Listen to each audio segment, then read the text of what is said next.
Former British Prime Minister Gordon Brown has warned his fellow Scots against rooting for independence, claiming that the elderly risk losing their pensions if the yes vote wins. That's as the campaign to break away from the UK gains nationwide momentum. Latest polls show support for independence hasn't really changed from a month ago. Here's the figures. Currently standing at 39% in support.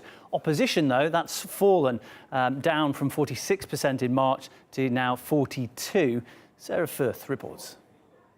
We saw former Labour Prime Minister Gordon Brown lending his weight to the Better Together campaign today, delivering this speech in Glasgow, trying to convince Scottish voters to remain as part of the Union. Now, in his message that he delivered to Scottish voters, he tried to highlight 5 big positives to remaining as part of the Union. The top line was to do with pensions, and that £1 billion extra would need to be spent for Scotland to establish its own pension system. He also talked about public health service funding.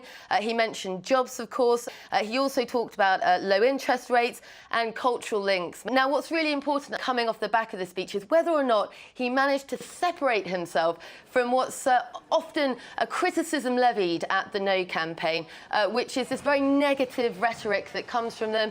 We've all heard of Project Fear, and you could very much see that in the former Prime Minister's language. Gordon Brown talking about his own Scottish background, saying, "I yield to no one in my pride of being Scottish." He was talking about our economy, our trade, and this is all part of the wider campaign, I think, for the Better Together team to be moving away from this negative message and trying to highlight the positives of it. Both sides know that right now there is absolutely no room for complacency. Less than 5 months to go, and it's a cliche, but there really is everything to play for.